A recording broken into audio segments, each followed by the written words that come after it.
행복해지려고 사는데 왜 갈수록 불행해지기만 할까? 안녕하세요. 책읽기 좋은 날입니다. 오늘 소개할 책은 나는 홀가분하게 살고 싶다입니다. 저자는 우리가 지치고 소진되는 이유가 바로 심결핍 증후군 때문이라고 말합니다. 우리는 좋은 부모, 좋은 동료, 좋은 자식이 되려고 늘 바쁘게 살아갑니다. 이 일만 끝나면 편해지겠지라고 생각하지만 끝나면 또 다른 일이 기다리고 있죠. 그렇게 쉼없이 달리다 보니 몸은 피곤하고 마음은 점점 무거워집니다. 저자는 쉼이 단순한 휴가 며칠이 아니라 마음의 태도를 바꾸는 것이라고 말합니다. 이 책은 6가지 쉼을 제안합니다. 하나, 멈춤의 쉼. 잠시 멈춰 나를 돌아보는 시간. 둘, 일하지 않는 쉼. 일하지 않아도 가치 있는 나를 인정하기. 셋, 욕망을 재조정하는 쉼. 과도한 욕심을 내려놓기. 넷, 기쁨의 쉼. 일상 속 작은 행복 찾기. 다섯, 느긋한 쉼. 세상 속도에 휘둘리지 않고 내 속도로 살기. 여섯, 사랑의 쉼. 소중한 사람들과 깊게 연결되기. 결국 홀가분한 삶이란 더 많이 이루는 삶이 아니라 쉼을 회복하는 삶임을 알려줍니다.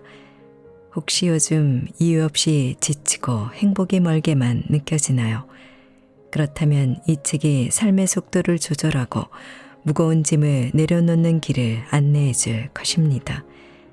자, 그럼 지금부터 잠시 책 속으로 들어가 보겠습니다. 오늘도 책 읽기 좋은 날과 함께 좋은 시간 보내세요. 구독, 좋아요, 사랑합니다.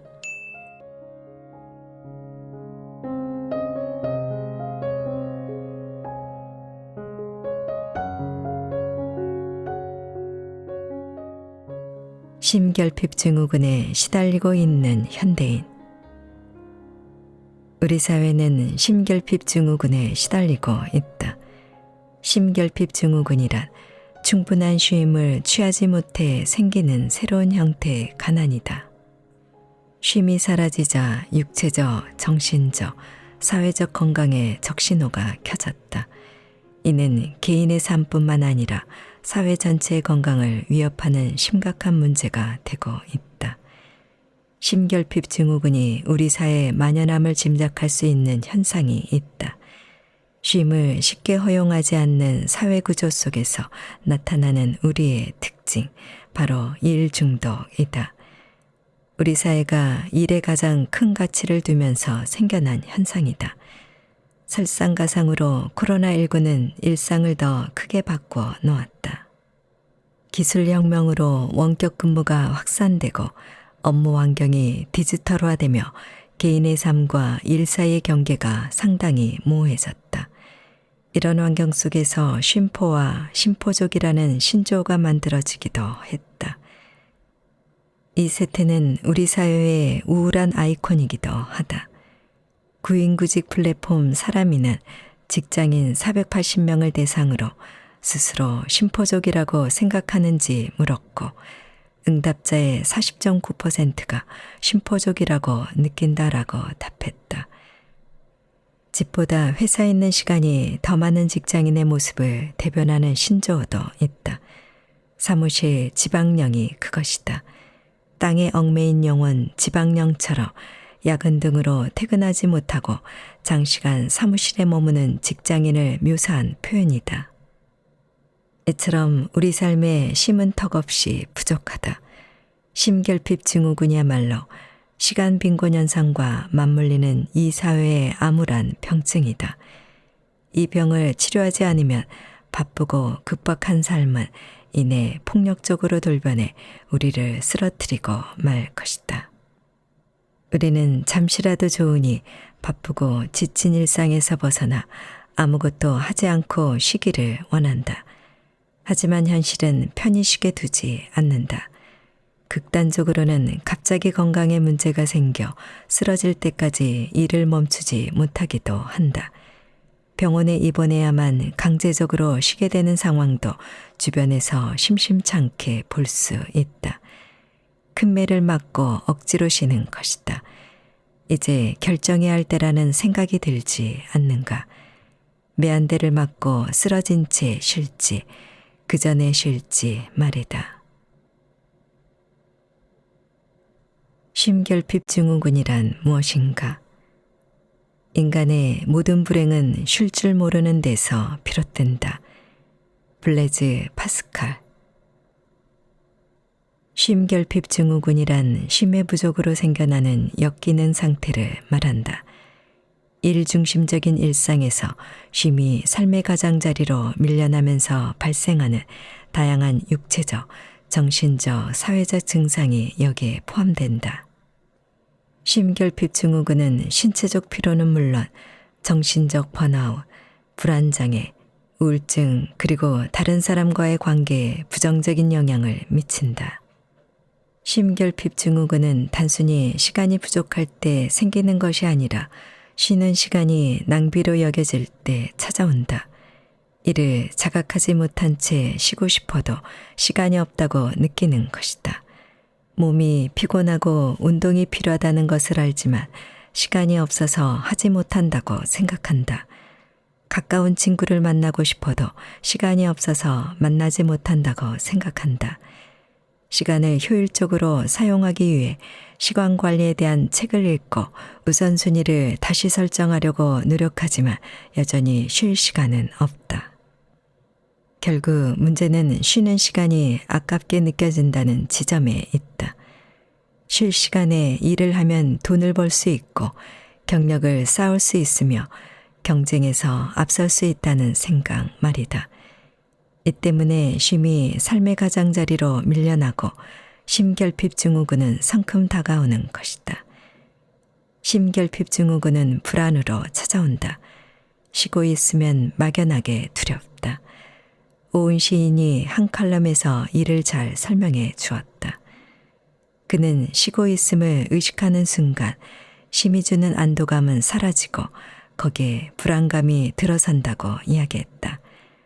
아무것도 안 해도 괜찮을까 걱정하고 아무것도 안 했기 때문에 자기 업무를 하고 부지런히 무엇을 생산하는 이들을 떠올리며 열등감을 느끼는 등 부정적 감정이 떠오른다고 표현했다. 우리는 다른 사람이 나보다 앞서 나갈까봐 두려워한다.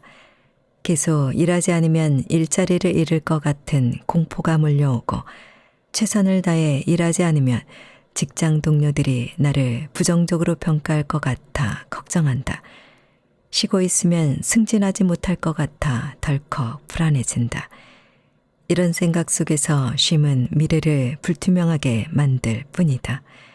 쉼결핍 증후군은 불안감 외에도 여러 증상으로 나타난다. 지금부터 하나씩 살펴보도록 하자. 우리 삶에 쉼이 부족할 때 생기는 일. 쉼 없이 살아간다는 것은 영혼이 천천히 시드는 삶을 선택하는 것과 같다. 웨인 멀러. 쉼결핍 증후군에 걸린 사람들은 죄책감 때문에 쉬지 못한다. 쉬고 있으면 잘못한 것이 없는데도 꼭 죄를 짓는 것처럼 느낀다. 일을 하면 몸은 힘들어도 마음은 편하다. 반대로 쉬면 몸은 편하지만 마음은 크게 불편해진다. 그래서 이래도 되나? 라고 스스로 묻고 안 되지 라는 결론을 내리기도 한다. 쉬고 있으면 게으른 사람, 야망이 부족한 사람, 비생산적인 사람, 약한 사람이 되는 것만 같다. 따라서 이들에게 쉼은 자기 가치를 떨어뜨리는 일이자 죄책감 유발자다. 이들은 항상 피로에 찌들어 있다. 아침에 일어나면 개운하지 않다.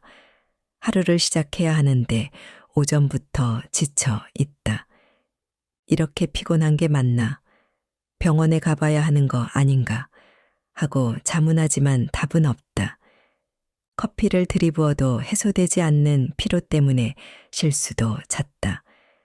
다른 사람에게 친절하게 대할 여유도 없고 매사 짜증만 날 뿐이다.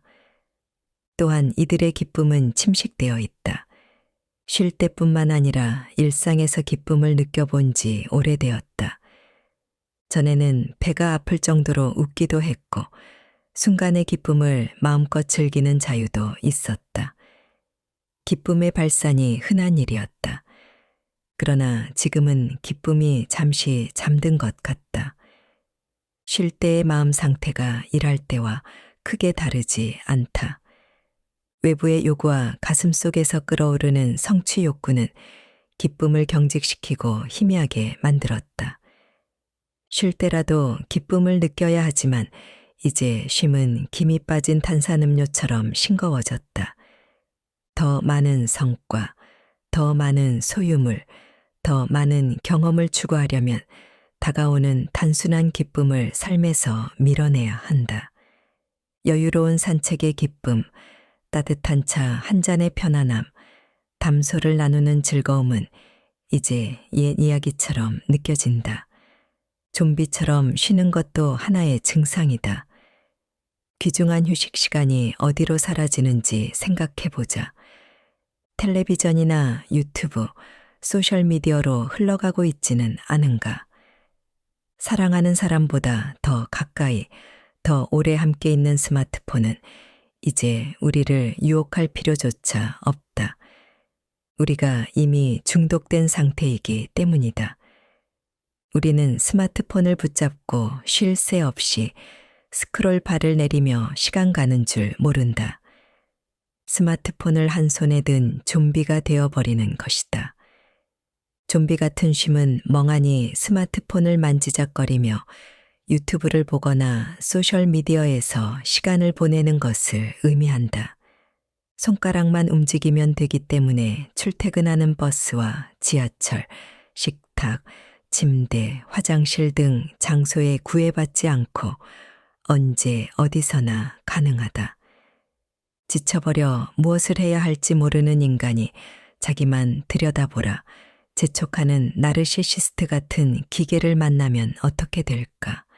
스마트폰을 들었지만 조금도 스마트해 보이지 않는 좀비 같은 모습이 되어버린다.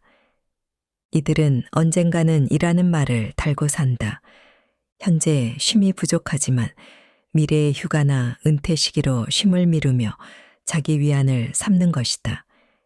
지금은 너무 바빠서 도저히 쉴 수 없다고 생각한다. 지금은 죽어라 일할 때라고 다짐한다. 그리고 은퇴하면 지겹도록 쉴 수 있으리라 낙관한다. 경제적 불안정과 미래에 대한 불확실성 때문에 지금은 쉴 수 없으니 사는 게 좀 나아지면 그때 쉬어야지 라고 생각하는 것이다.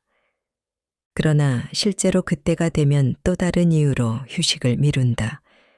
미래의 불확실한 쉼을 현재의 확실한 노동으로 대체하는 상황이 일반적이다. 그 언젠가가 언제 올지 모르니 쉼은 항상 뒤로 밀린다.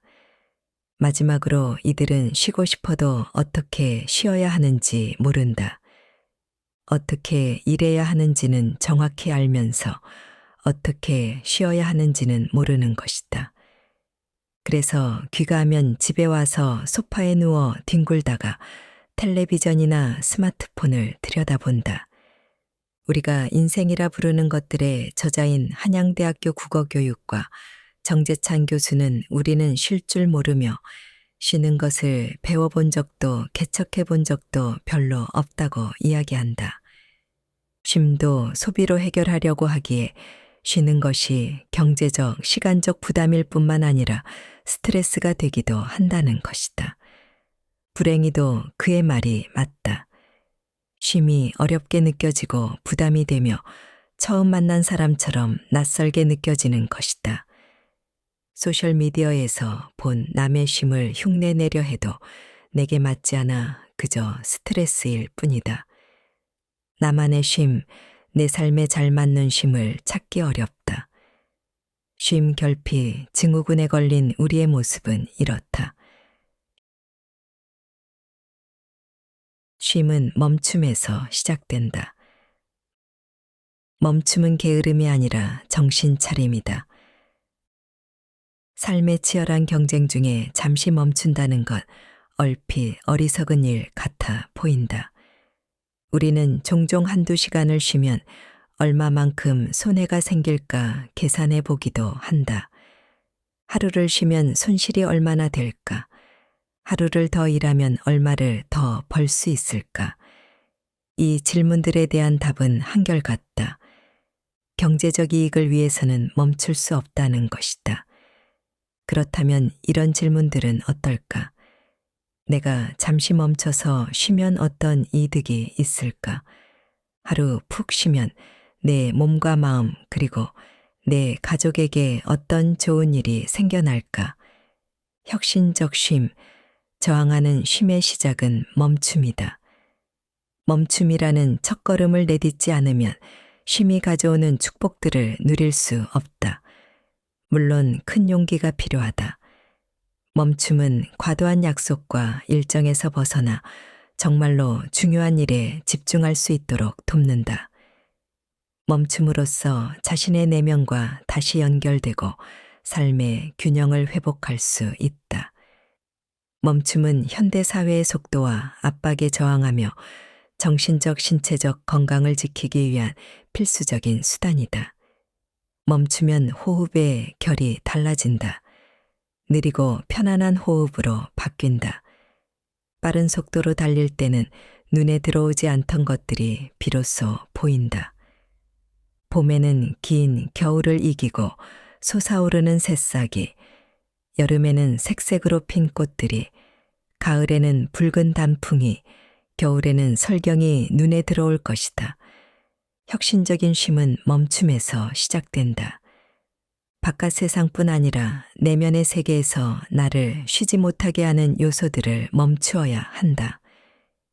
지금부터 그 요소들에 무엇이 있으며 어떻게 멈추어야 하는지 하나씩 살펴보자. 이를 전부 마칠 수 있다는 착각. 정신없이 바쁠 때는 간단하다. 그냥 멈춰라. 덕필즈. 일을 마쳐야 쉴 수 있다고 생각하지 마라. 그러면 결코 쉴 수 없을 것이다. 일은 완벽하게 끝나지 않기 때문이다. 일 하나를 마치면 언제나 또 다른 일이 생긴다. 그것이 일이다. 그러므로 모든 일을 마쳐야 한다는 강박적 욕구를 먼저 멈추지 않으면 일로부터 자유로워질 수 없다. 가장 먼저 할 일은 일에서 바로 손을 떼는 것이다. 일에서 손을 뗄 줄 알아야 일 아닌 것에 손을 댈 수 있다. 하루의 일을 털어내지 못하면 잠들기조차 어려운 사람이 있다. 하지만 멈춰라. 일할 땐 열심히 하되 멈출 때는 냉정하게 멈춰라. 일하는 도구부터 내려놓자. 들고 나갔던 가방은 집에 도착하면 열어보지 말라. 다음 날 출근까지 가방은 닫혀 있어야 한다.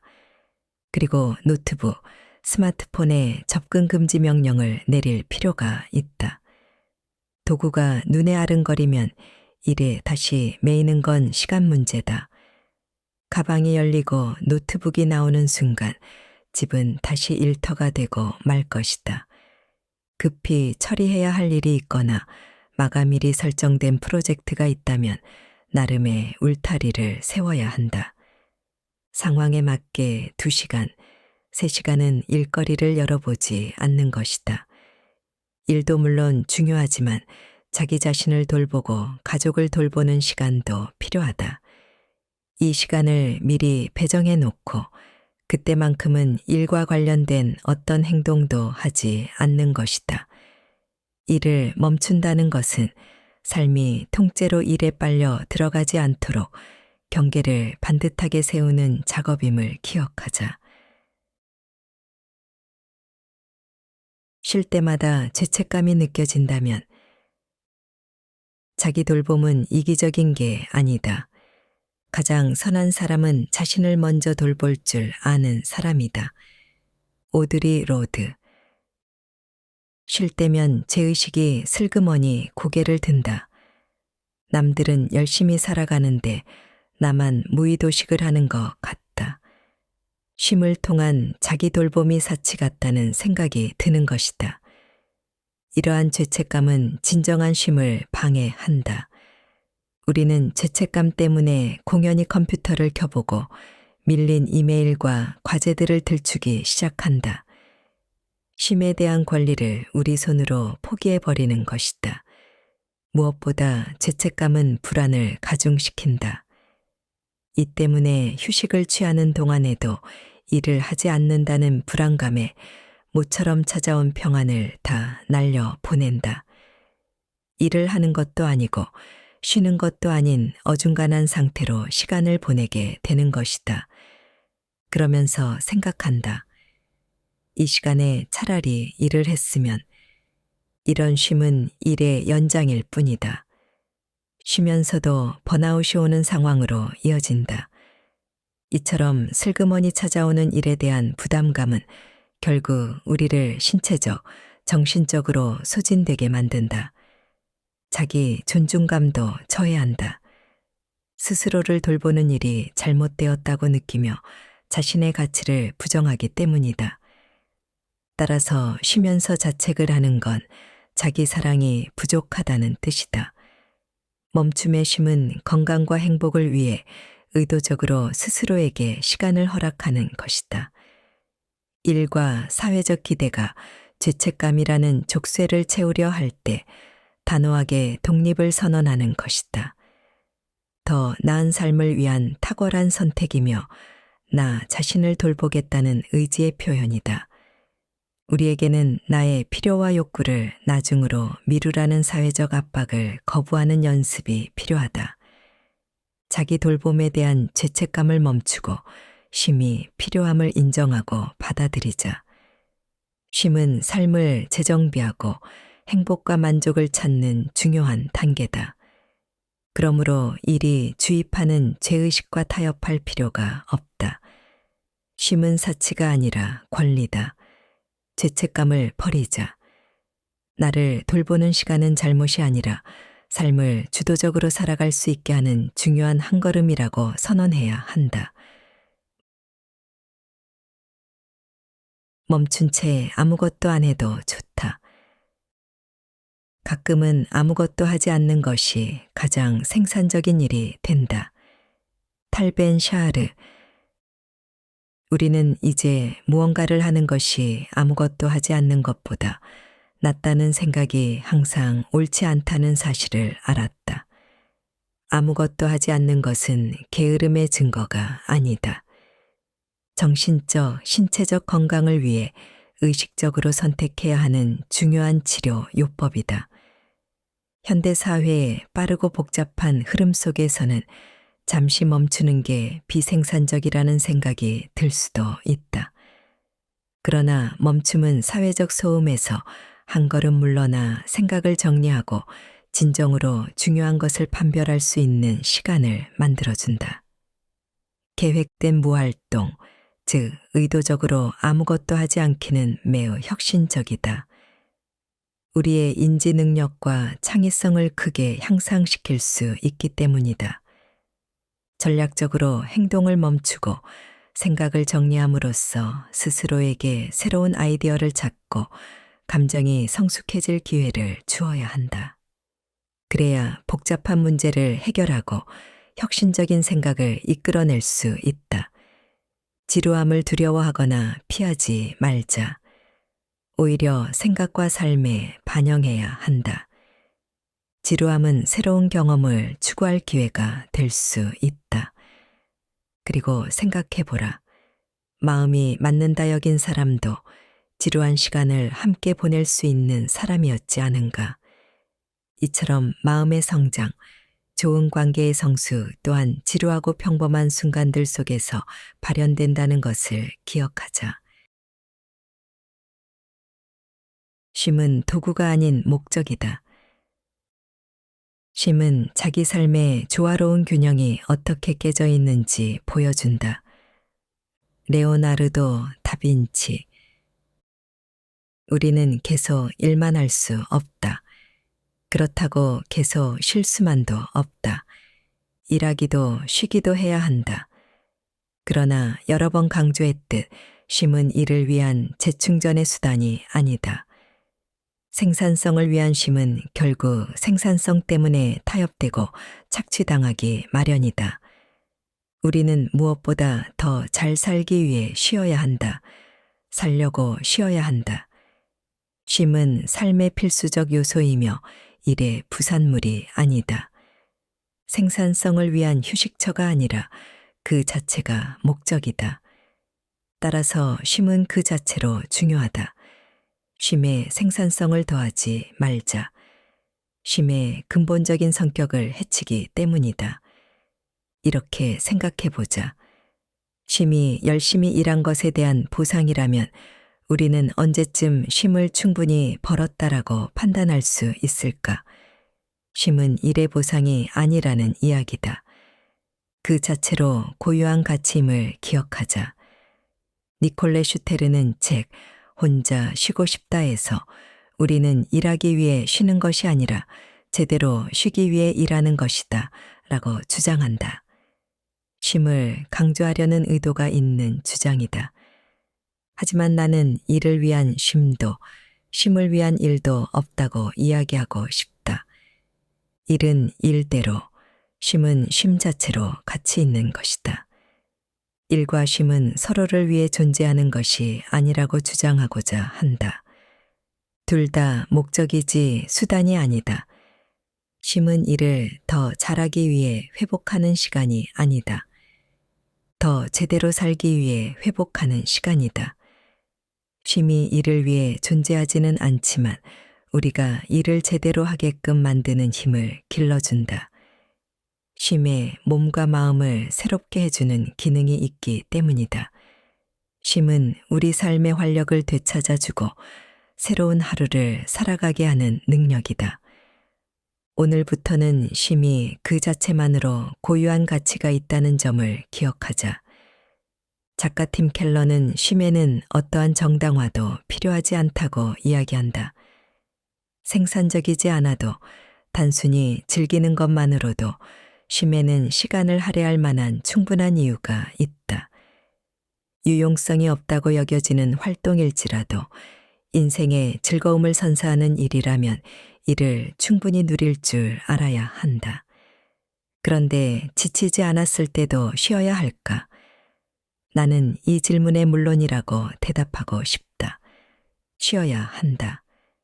피곤해서 쉬는 게 아니라 생동감 있는 삶을 살기 위해서 쉬는 것이기 때문이다.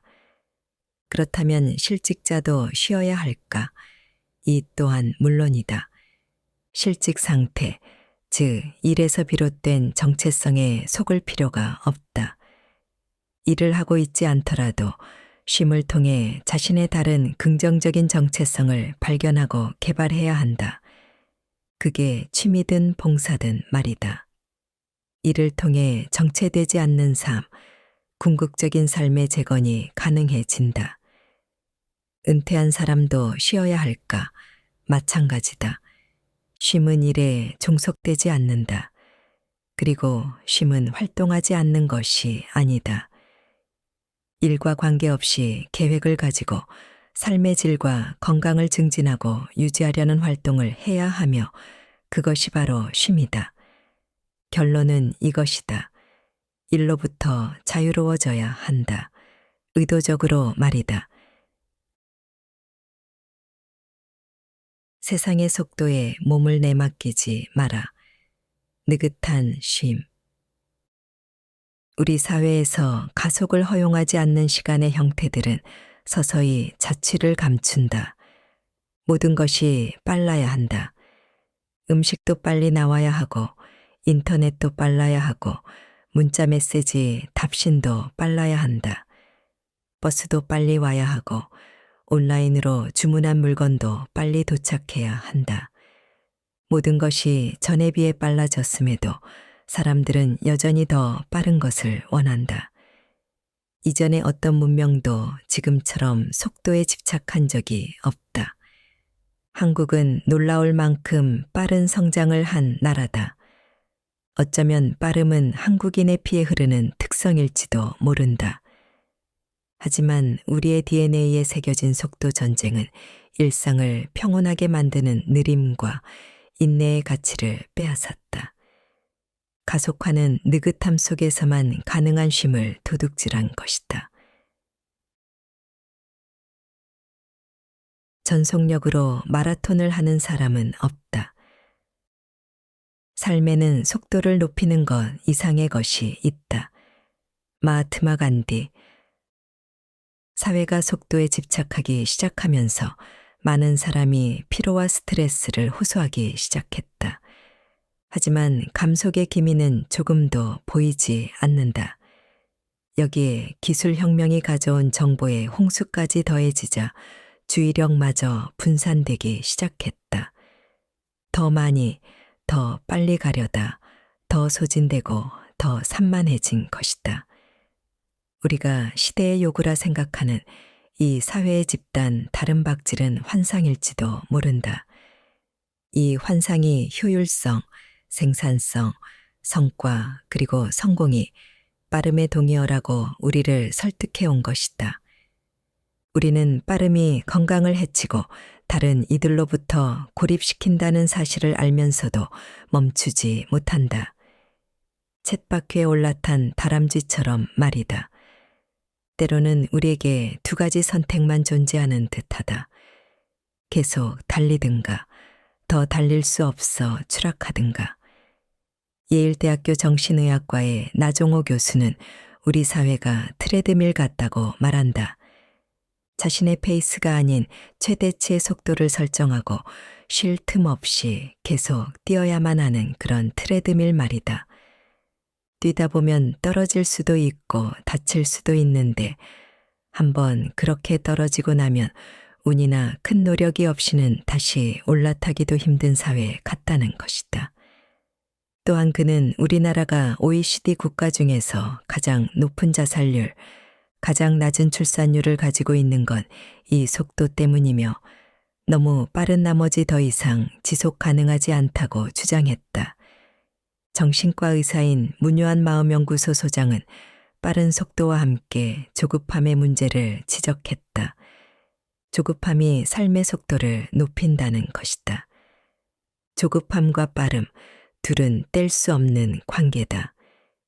내적으로 조급한 사람은 외적인 상황을 급박하게 여긴다.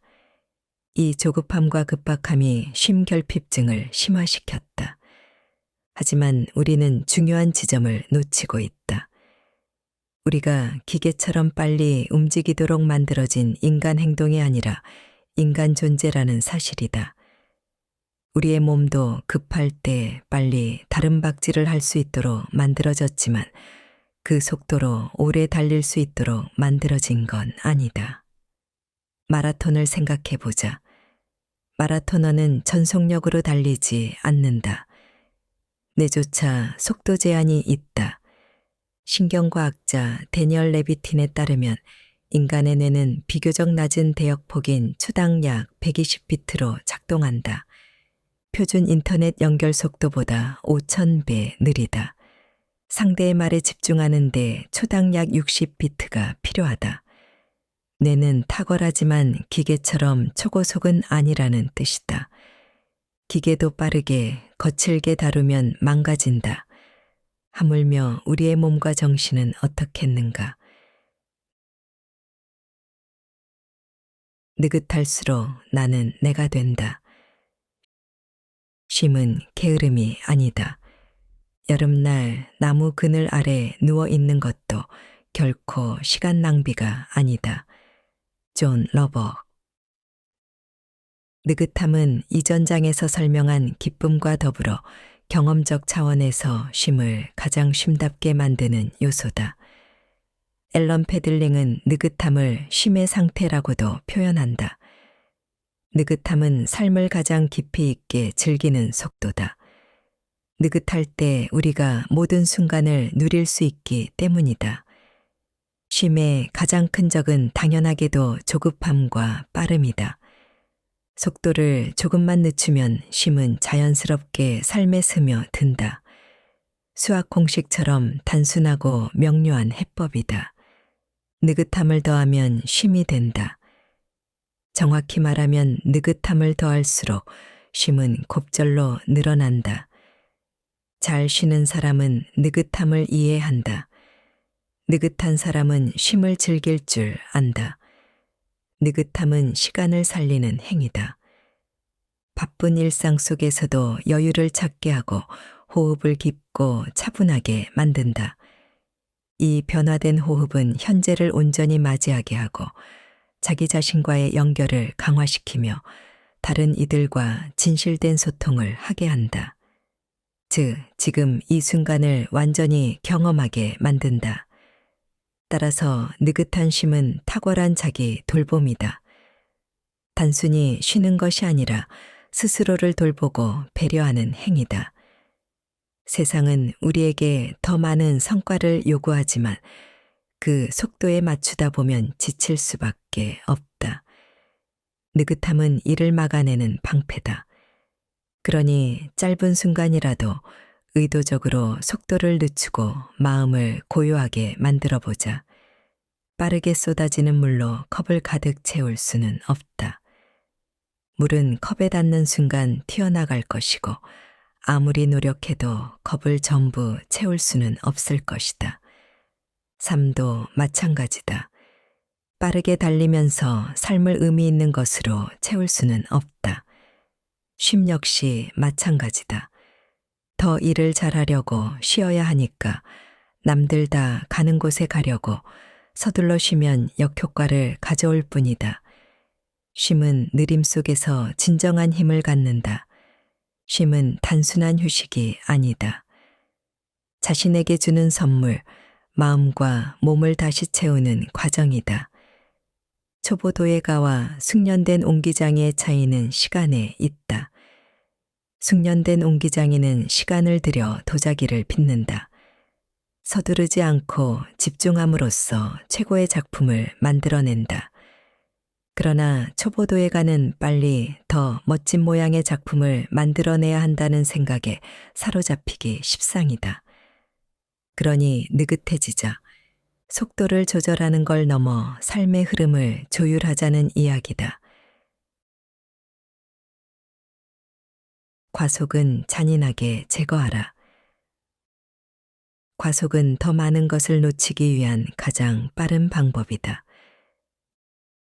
스위스의 심리학자이자 정신과 의사였던 카를 융은 말했다. 서두름은 악마적인 것이 아니다. 그 자체로 악마다. 서던 캘리포니아 대학교 철학과 교수였던 달라스 윌라드도 이런 말을 했다. 서두름은 잔인하게 제거되어야 한다. 영성가이기도 했던 그는 이 말로 많은 이에게 과속하는 삶을 경고했다. 우리 삶에서 과속과 서두름을 무자비하게 내쳐야 한다. 달팽이처럼 느리게 살라는 말이 아니다. 올바른 속도를 추구하라는 것이다. 빠른 삶에 느림의 순간을 끼워 넣음으로써 아름다운 리듬을 만들어가라는 것이다. 과속 중에는 삶에 들어올 수 없었던 감정들을 끌어오라는 뜻이며 의미 있는 삶을 만드는 의도적이고 혁신적인 선택을 하라는 권유다. 끊임없이 기술을 발전시키고 속도와 효율성을 추구하는 현대 사회에서 느긋함은 과속의 단순한 반대 개념이 아니다. 느긋함은 피상적 삶의 해독제다. 속도의 균형을 찾는 것이고 양보다 질을 우선시하며 성장할 수 있는 관계와 활동을 늘리는 것이다. 조금은 느긋한 속도로 살아갈 때 우리는 삶의 매 순간을 깊이 음미할 수 있다. 모든 경험과 관계에 깊이 몰입하게 된다. 이것이 바로 느긋함이 선물하는 아름다움이다. 또한 느긋함은 전통적인 생산성 패러다임에 대한 직접적인 도전이다. 효율성과 창의성이 시간의 채찍 아래에서 생긴다는 생각에 반기를 드는 행위다. 느긋함은 주장한다. 효율성도 창의성도 시간과 사고가 여유로울 때 생겨난다고. 혁신적인 아이디어는 느긋한 순간에 온다. 따라서 느긋한 사고는 신중하고 지속 가능하며 목표와 가치에 깊이 뿌리를 둔 혁신 문화를 조성하는 요소다. 그러니 기억하자. 삶에서 과속과 서두름을 무자비하게 내쳐야 한다는 사실을 말이다. 쉼은 자신을 바로 사랑하는 것. 자기 사랑 없이 타인을 사랑할 수 없다. 쉼은 자기 자신을 가장 깊이 사랑하는 행위이기도 하다. 주어진 일을 완수하는 데 시간을 쓰느라 나 자신을 위한 시간은 자꾸만 뒷전으로 밀려나지 않는가. 이 때문에 삶은 점점 메말라간다.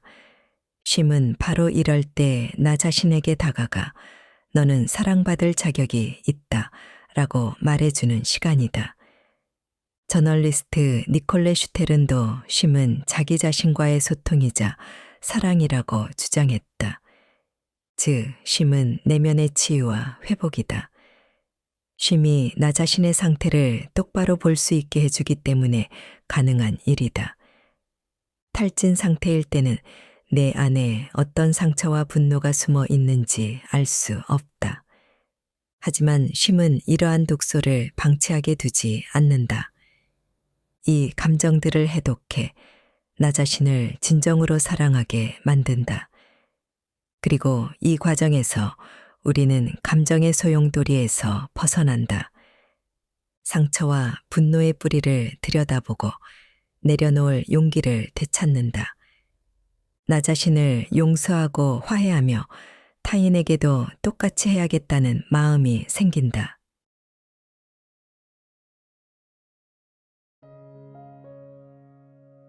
지금부터 한 번 더 읽어드리겠습니다.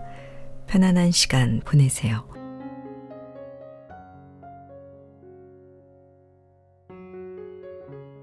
심결핍 증후군에 시달리고 있는 현대인. 우리 사회는 심결핍 증후군에 시달리고 있다. 심결핍 증후군이란 충분한 쉼을 취하지 못해 생기는 새로운 형태의 가난이다. 쉼이 사라지자 육체적, 정신적, 사회적 건강에 적신호가 켜졌다. 이는 개인의 삶뿐만 아니라 사회 전체의 건강을 위협하는 심각한 문제가 되고 있다. 심결핍 증후군이 우리 사회에 만연함을 짐작할 수 있는 현상이 있다. 쉼을 쉽게 허용하지 않는 사회 구조 속에서 나타나는 우리의 특징, 바로 일 중독이다. 우리 사회가 일에 가장 큰 가치를 두면서 생겨난 현상이다. 설상가상으로 코로나19는 일상을 더 크게 바꿔 놓았다. 기술혁명으로 원격 근무가 확산되고 업무 환경이 디지털화되며 개인의 삶과 일 사이의 경계가 상당히 모호해졌다. 이런 환경 속에서 쉼포와 심포족이라는 신조어가 만들어지기도 했다. 이 세태는 우리 사회의 우울한 아이콘이기도 하다. 구인구직 플랫폼 사람이는 직장인 480명을 대상으로 스스로 심포족이라고 생각하는지 물었고 응답자의 40.9%가 심포족이라고 느낀다라고 답했다. 집보다 회사에 있는 시간이 더 많은 직장인의 모습을 대변하는 신조어도 있다.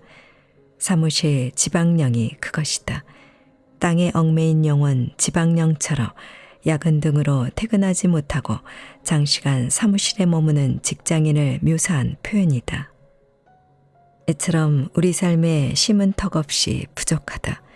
심결핍 증후군이야말로 시간 빈곤 현상과 맞물리는 이 사회의 암울한 병증이다. 이 병을 치료하지 않으면 바쁘고 급박한 삶은 이내 폭력적으로 돌변해 우리를 쓰러뜨리고 말 것이다. 우리는 잠시라도 좋으니 바쁘고 지친 일상에서 벗어나 아무것도 하지 않고 쉬기를 원한다. 하지만 현실은 편히 쉬게 두지 않는다. 극단적으로는 갑자기 건강에 문제가 생겨 쓰러질 때까지 일을 멈추지 못하기도 한다. 병원에 입원해야만 강제적으로 쉬게 되는 상황도 주변에서 심심찮게 볼 수 있다. 큰 매를 맞고 억지로 쉬는 것이다. 이제 결정해야 할 때라는 생각이 들지 않는가. 매 한 대를 맞고 쓰러진 채 쉴지, 그 전에 쉴지 말이다. 쉼결핍 증후군이란 무엇인가? 인간의 모든 불행은 쉴 줄 모르는 데서 비롯된다. 블레즈 파스칼. 쉼결핍 증후군이란 쉼의 부족으로 생겨나는 역기능 상태를 말한다. 일중심적인 일상에서 쉼이 삶의 가장자리로 밀려나면서 발생하는 다양한 육체적, 정신적, 사회적 증상이 여기에 포함된다. 쉼결핍 증후군은 신체적 피로는 물론 정신적 번아웃, 불안장애, 우울증 그리고 다른 사람과의 관계에 부정적인 영향을 미친다. 쉼결핍 증후군은 단순히 시간이 부족할 때 생기는 것이 아니라 쉬는 시간이 낭비로 여겨질 때 찾아온다. 이를 자각하지 못한 채 쉬고 싶어도 시간이 없다고 느끼는 것이다. 몸이 피곤하고 운동이 필요하다는 것을 알지만 시간이 없어서 하지 못한다고 생각한다. 가까운 친구를 만나고 싶어도 시간이 없어서 만나지 못한다고 생각한다. 시간을 효율적으로 사용하기 위해 시간 관리에 대한 책을 읽고 우선순위를 다시 설정하려고 노력하지만 여전히 쉴 시간은 없다. 결국 문제는 쉬는 시간이 아깝게 느껴진다는 지점에 있다. 쉴 시간에 일을 하면 돈을 벌 수 있고 경력을 쌓을 수 있으며 경쟁에서 앞설 수 있다는 생각 말이다. 이 때문에 쉼이 삶의 가장자리로 밀려나고 쉼결핍 증후군은 성큼 다가오는 것이다. 쉼결핍 증후군은 불안으로 찾아온다. 쉬고 있으면 막연하게 두렵다. 오은 시인이 한 칼럼에서 이를 잘 설명해 주었다. 그는 쉬고 있음을 의식하는 순간 쉼이 주는 안도감은 사라지고 거기에 불안감이 들어선다고 이야기했다. 아무것도 안 해도 괜찮을까 걱정하고 아무것도 안 했기 때문에 자기 업무를 하고 부지런히 무엇을 생산하는 이들을 떠올리며 열등감을 느끼는 등 부정적 감정이 떠오른다고 표현했다. 우리는 다른 사람이 나보다 앞서 나갈까봐 두려워한다. 계속 일하지 않으면 일자리를 잃을 것 같은 공포가 몰려오고 최선을 다해 일하지 않으면 직장 동료들이 나를 부정적으로 평가할 것 같아 걱정한다. 쉬고 있으면 승진하지 못할 것 같아 덜컥 불안해진다. 이런 생각 속에서 쉼은 미래를 불투명하게 만들 뿐이다. 쉼결핍 증후군은 불안감 외에도 여러 증상으로 나타난다. 지금부터 하나씩 살펴보도록 하자. 우리 삶에 쉼이 부족할 때 생기는 일.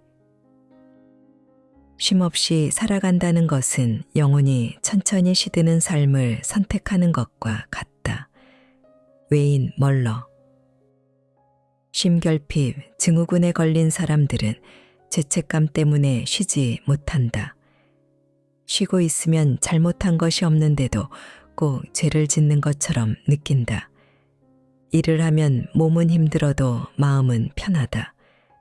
반대로 쉬면 몸은 편하지만 마음은 크게 불편해진다. 그래서 이래도 되나? 라고 스스로 묻고 안 되지 라는 결론을 내리기도 한다. 쉬고 있으면 게으른 사람, 야망이 부족한 사람, 비생산적인 사람, 약한 사람이 되는 것만 같다. 따라서 이들에게 쉼은 자기 가치를 떨어뜨리는 일이자 죄책감 유발자다. 이들은 항상 피로에 찌들어 있다. 아침에 일어나면 개운하지 않다. 하루를 시작해야 하는데 오전부터 지쳐 있다. 이렇게 피곤한 게 맞나? 병원에 가봐야 하는 거 아닌가 하고 자문하지만 답은 없다. 커피를 들이부어도 해소되지 않는 피로 때문에 실수도 잦다. 다른 사람에게 친절하게 대할 여유도 없고 매사 짜증만 날 뿐이다. 또한 이들의 기쁨은 침식되어 있다. 쉴 때뿐만 아니라 일상에서 기쁨을 느껴본 지 오래되었다. 전에는 배가 아플 정도로 웃기도 했고 순간의 기쁨을 마음껏 즐기는 자유도 있었다. 기쁨의 발산이 흔한 일이었다. 그러나 지금은 기쁨이 잠시 잠든 것 같다. 쉴 때의 마음 상태가 일할 때와 크게 다르지 않다.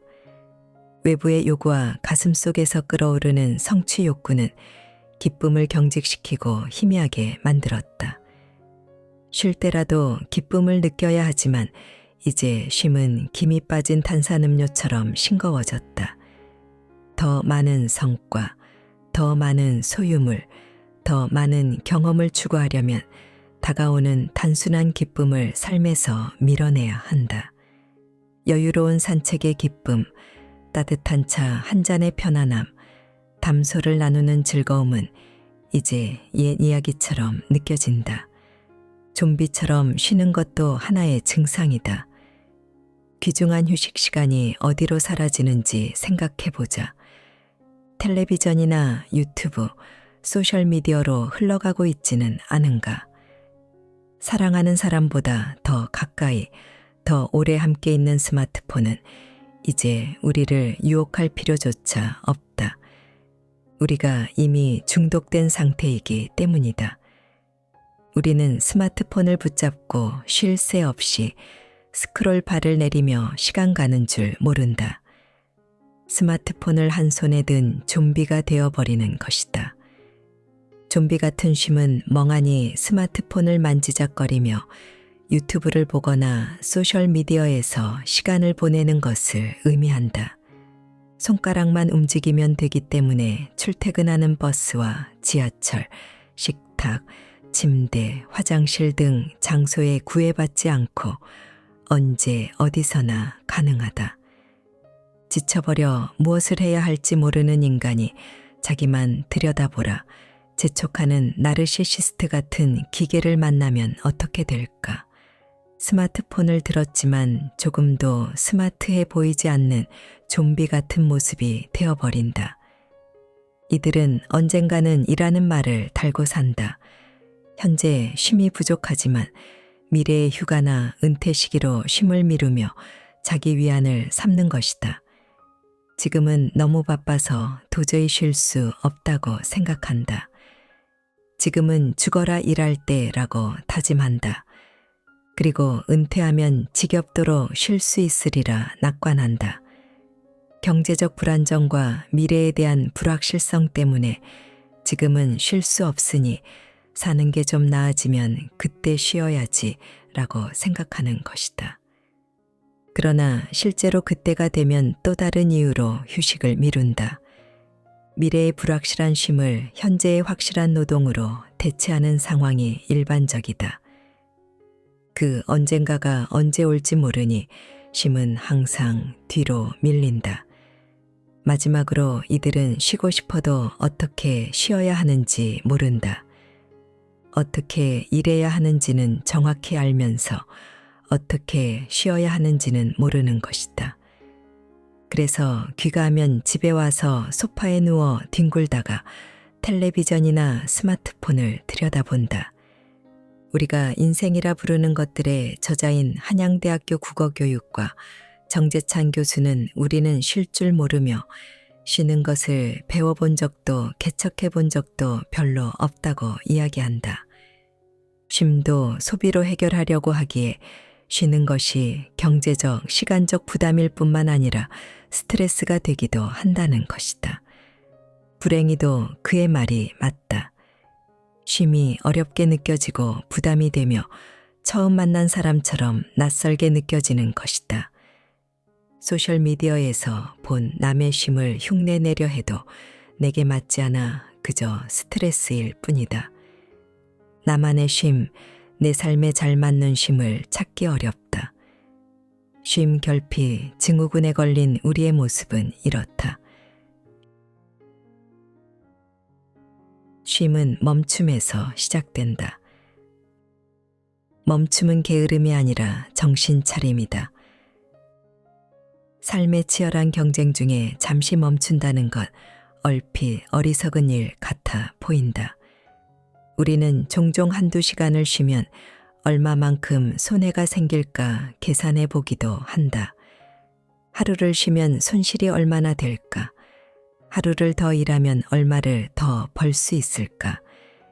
이 질문들에 대한 답은 한결같다. 경제적 이익을 위해서는 멈출 수 없다는 것이다. 그렇다면 이런 질문들은 어떨까? 내가 잠시 멈춰서 쉬면 어떤 이득이 있을까? 하루 푹 쉬면 내 몸과 마음 그리고 내 가족에게 어떤 좋은 일이 생겨날까? 혁신적 쉼, 저항하는 쉼의 시작은 멈춤이다. 멈춤이라는 첫걸음을 내딛지 않으면 쉼이 가져오는 축복들을 누릴 수 없다. 물론 큰 용기가 필요하다. 멈춤은 과도한 약속과 일정에서 벗어나 정말로 중요한 일에 집중할 수 있도록 돕는다. 멈춤으로써 자신의 내면과 다시 연결되고 삶의 균형을 회복할 수 있다. 멈춤은 현대사회의 속도와 압박에 저항하며 정신적, 신체적 건강을 지키기 위한 필수적인 수단이다.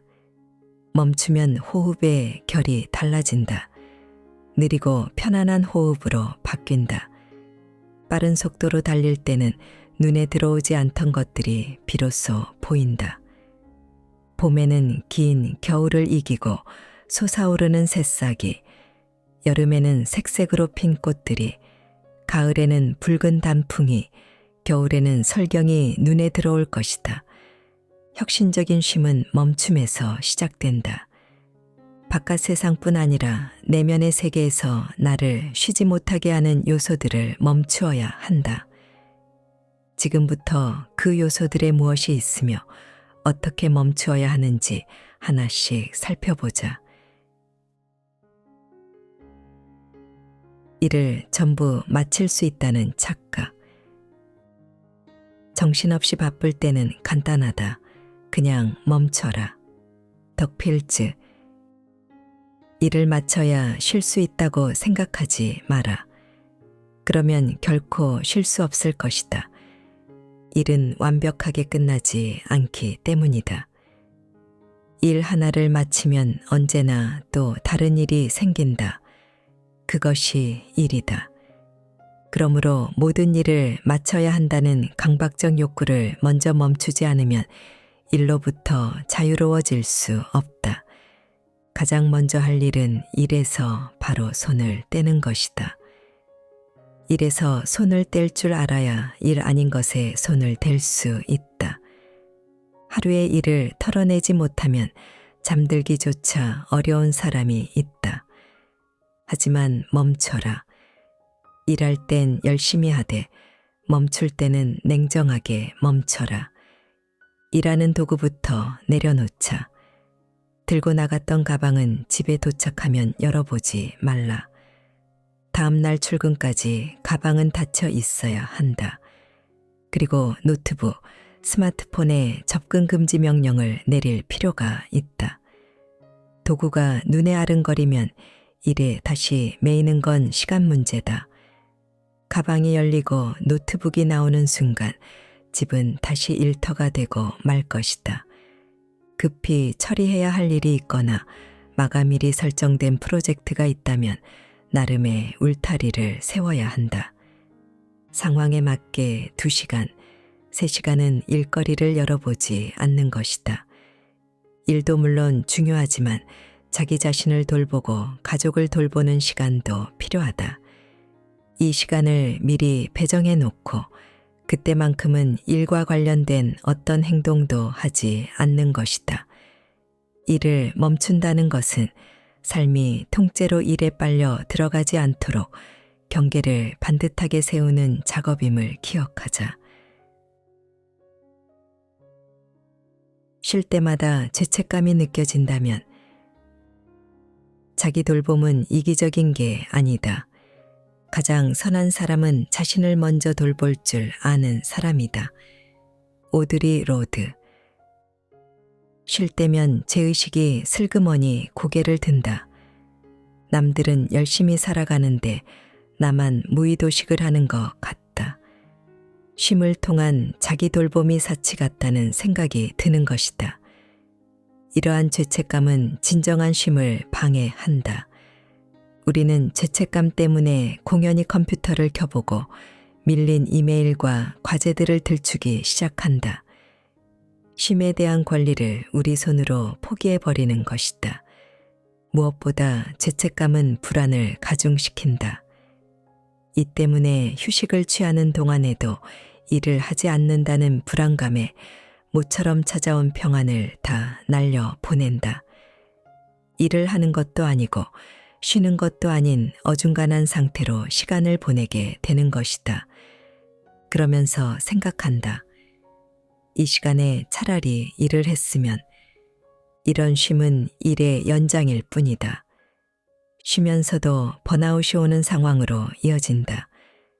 이처럼 슬그머니 찾아오는 일에 대한 부담감은 결국 우리를 신체적, 정신적으로 소진되게 만든다. 자기 존중감도 저해한다. 스스로를 돌보는 일이 잘못되었다고 느끼며 자신의 가치를 부정하기 때문이다. 따라서 쉬면서 자책을 하는 건 자기 사랑이 부족하다는 뜻이다. 멈춤의 쉼은 건강과 행복을 위해 의도적으로 스스로에게 시간을 허락하는 것이다. 일과 사회적 기대가 죄책감이라는 족쇄를 채우려 할 때 단호하게 독립을 선언하는 것이다. 더 나은 삶을 위한 탁월한 선택이며 나 자신을 돌보겠다는 의지의 표현이다.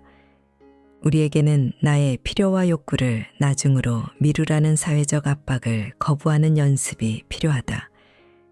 자기 돌봄에 대한 죄책감을 멈추고 쉼이 필요함을 인정하고 받아들이자. 쉼은 삶을 재정비하고 행복과 만족을 찾는 중요한 단계다. 그러므로 일이 주입하는 죄의식과 타협할 필요가 없다. 쉼은 사치가 아니라 권리다. 죄책감을 버리자. 나를 돌보는 시간은 잘못이 아니라 삶을 주도적으로 살아갈 수 있게 하는 중요한 한 걸음이라고 선언해야 한다. 멈춘 채 아무것도 안 해도 좋다. 가끔은 아무것도 하지 않는 것이 가장 생산적인 일이 된다. 탈벤 샤르. 우리는 이제 무언가를 하는 것이 아무것도 하지 않는 것보다 낫다는 생각이 항상 옳지 않다는 사실을 알았다. 아무것도 하지 않는 것은 게으름의 증거가 아니다. 정신적, 신체적 건강을 위해 의식적으로 선택해야 하는 중요한 치료 요법이다. 현대사회의 빠르고 복잡한 흐름 속에서는 잠시 멈추는 게 비생산적이라는 생각이 들 수도 있다. 그러나 멈춤은 사회적 소음에서 한 걸음 물러나 생각을 정리하고 진정으로 중요한 것을 판별할 수 있는 시간을 만들어준다. 계획된 무활동, 즉 의도적으로 아무것도 하지 않기는 매우 혁신적이다. 우리의 인지 능력과 창의성을 크게 향상시킬 수 있기 때문이다. 전략적으로 행동을 멈추고 생각을 정리함으로써 스스로에게 새로운 아이디어를 찾고 감정이 성숙해질 기회를 주어야 한다. 그래야 복잡한 문제를 해결하고 혁신적인 생각을 이끌어낼 수 있다. 지루함을 두려워하거나 피하지 말자. 오히려 생각과 삶에 반영해야 한다. 지루함은 새로운 경험을 추구할 기회가 될 수 있다. 그리고 생각해보라. 마음이 맞는다 여긴 사람도 지루한 시간을 함께 보낼 수 있는 사람이었지 않은가. 이처럼 마음의 성장, 좋은 관계의 성수 또한 지루하고 평범한 순간들 속에서 발현된다는 것을 기억하자. 쉼은 도구가 아닌 목적이다. 쉼은 자기 삶의 조화로운 균형이 어떻게 깨져 있는지 보여준다. 레오나르도 다빈치. 우리는 계속 일만 할 수 없다. 그렇다고 계속 쉴 수만도 없다. 일하기도 쉬기도 해야 한다. 그러나 여러 번 강조했듯 쉼은 이를 위한 재충전의 수단이 아니다. 생산성을 위한 쉼은 결국 생산성 때문에 타협되고 착취당하기 마련이다. 우리는 무엇보다 더 잘 살기 위해 쉬어야 한다. 살려고 쉬어야 한다. 쉼은 삶의 필수적 요소이며 일의 부산물이 아니다. 생산성을 위한 휴식처가 아니라 그 자체가 목적이다. 따라서 쉼은 그 자체로 중요하다. 쉼에 생산성을 더하지 말자. 쉼의 근본적인 성격을 해치기 때문이다. 이렇게 생각해보자. 쉼이 열심히 일한 것에 대한 보상이라면 우리는 언제쯤 쉼을 충분히 벌었다라고 판단할 수 있을까? 쉼은 일의 보상이 아니라는 이야기다. 그 자체로 고유한 가치임을 기억하자. 니콜레 슈테르는 책 혼자 쉬고 싶다에서 우리는 일하기 위해 쉬는 것이 아니라 제대로 쉬기 위해 일하는 것이다 라고 주장한다.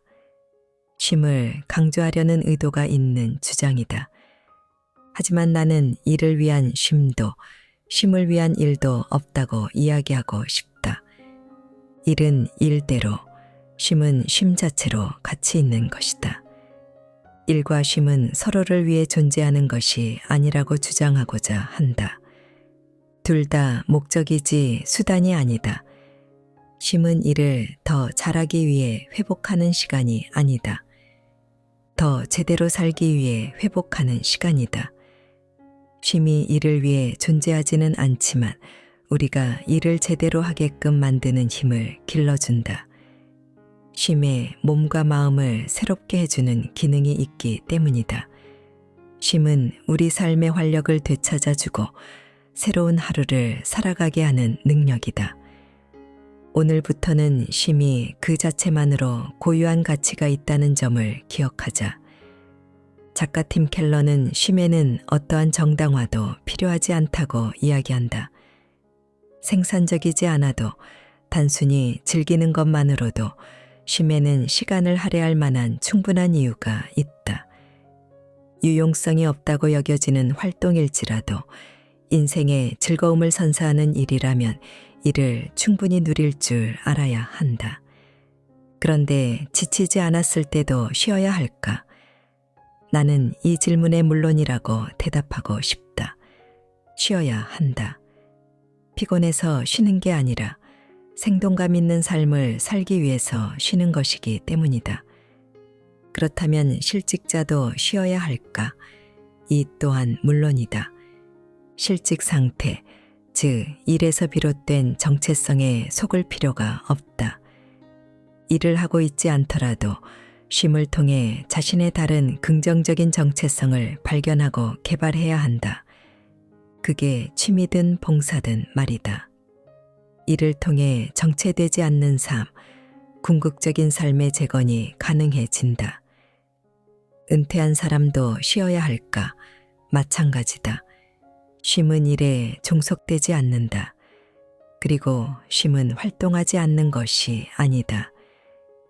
일과 관계없이 계획을 가지고 삶의 질과 건강을 증진하고 유지하려는 활동을 해야 하며 그것이 바로 쉼이다. 결론은 이것이다. 일로부터 자유로워져야 한다. 의도적으로 말이다.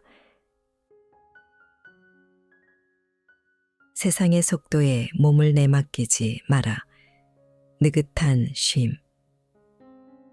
우리 사회에서 가속을 허용하지 않는 시간의 형태들은 서서히 자취를 감춘다. 모든 것이 빨라야 한다. 음식도 빨리 나와야 하고 인터넷도 빨라야 하고 문자 메시지 답신도 빨라야 한다.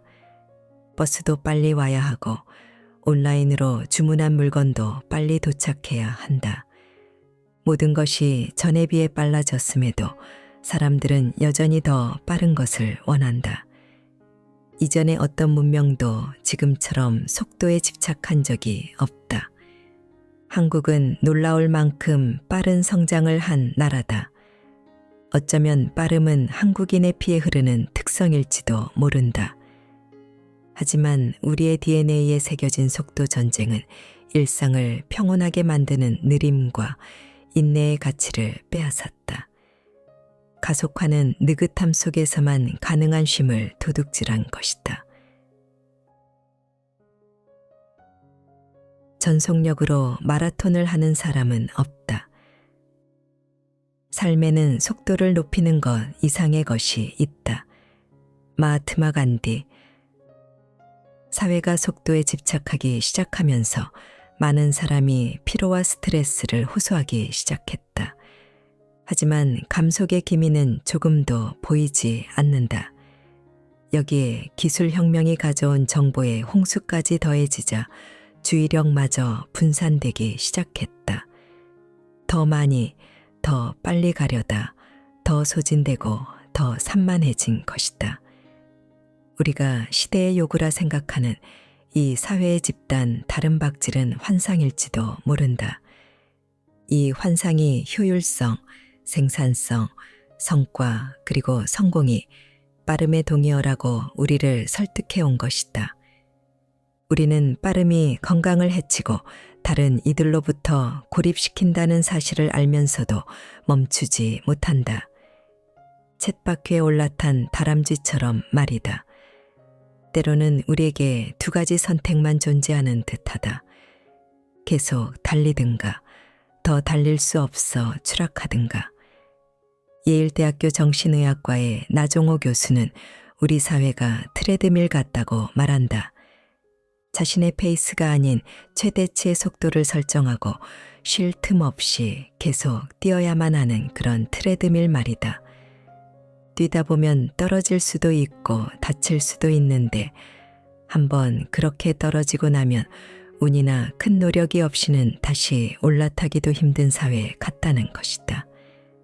또한 그는 우리나라가 OECD 국가 중에서 가장 높은 자살률, 가장 낮은 출산율을 가지고 있는 건 이 속도 때문이며 너무 빠른 나머지 더 이상 지속 가능하지 않다고 주장했다.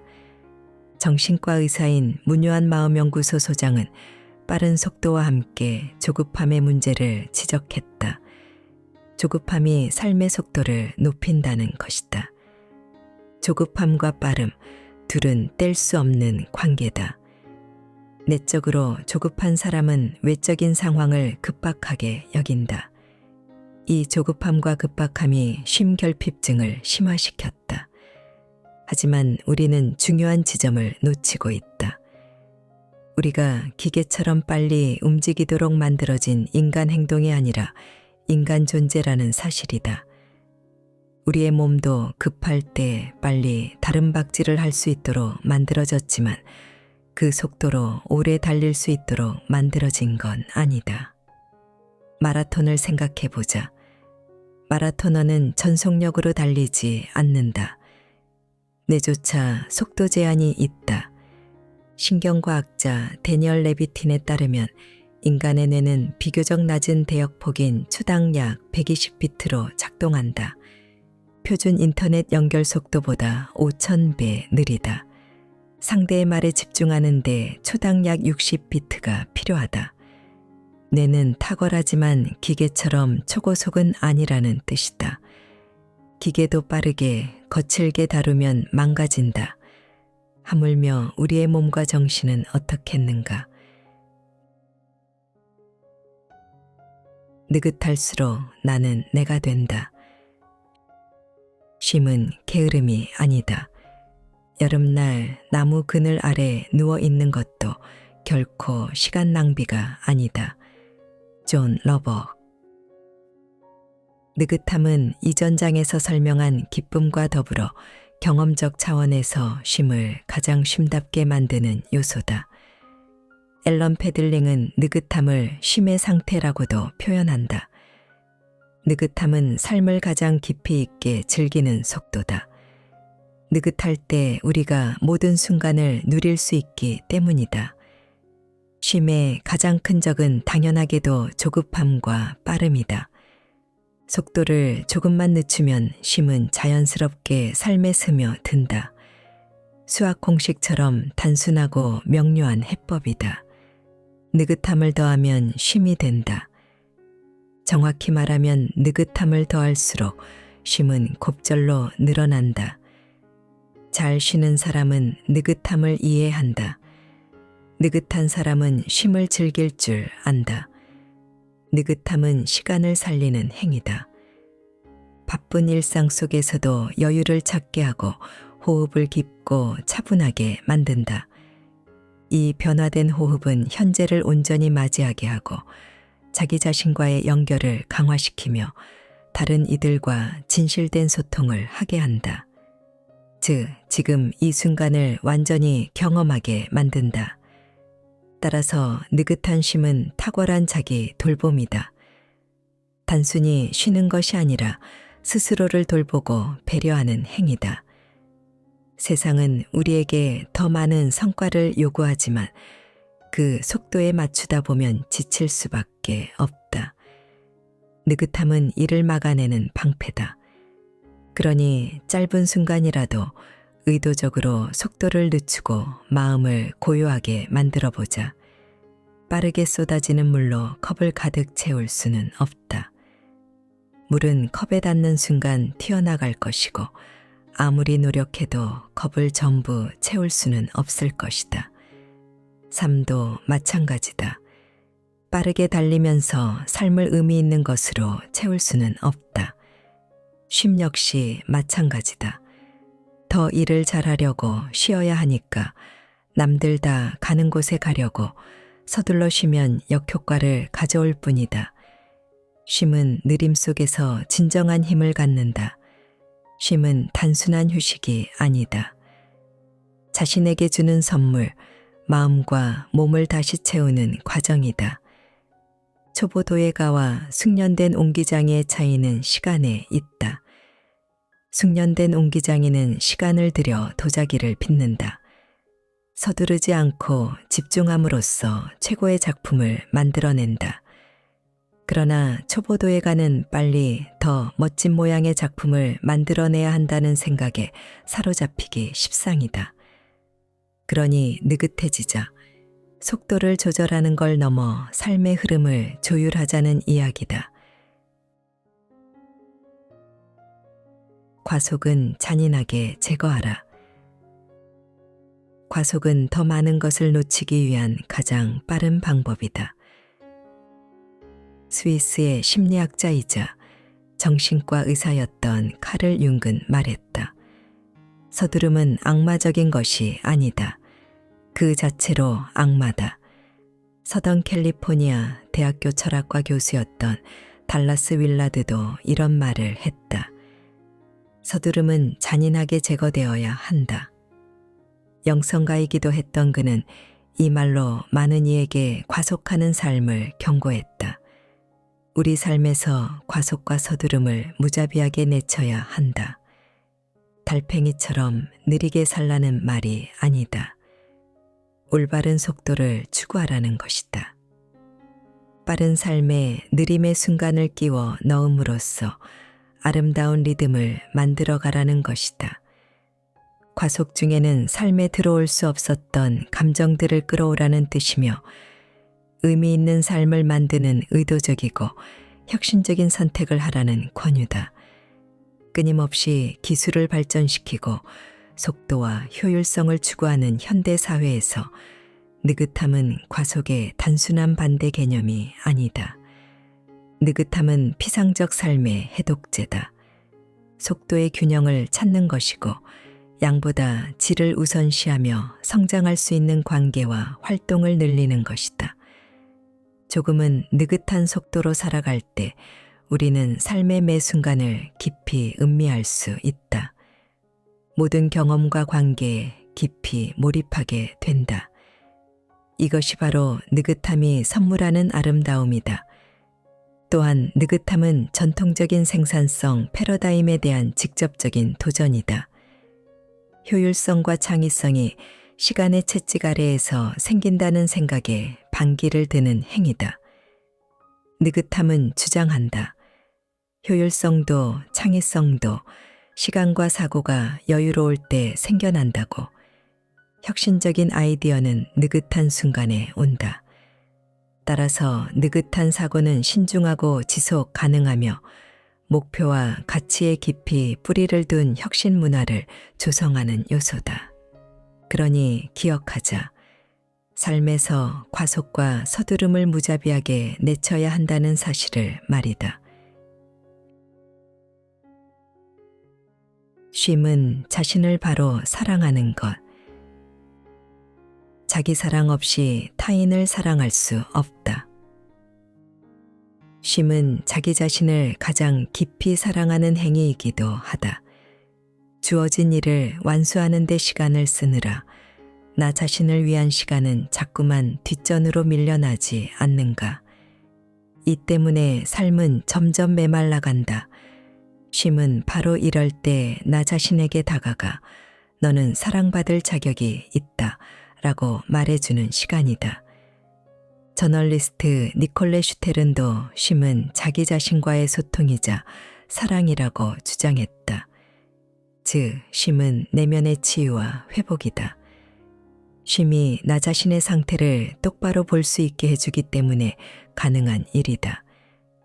탈진 상태일 때는 내 안에 어떤 상처와 분노가 숨어 있는지 알 수 없다.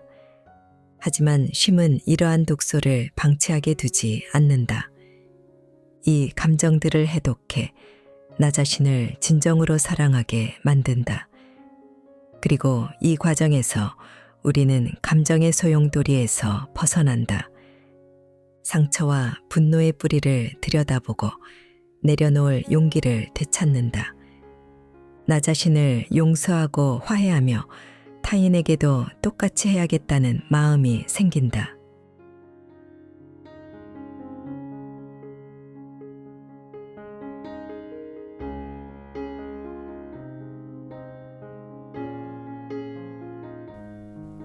책 읽기 좋은 날 오늘은 여기까지입니다. 안전하고 포근한 시간 보내세요. 사랑합니다.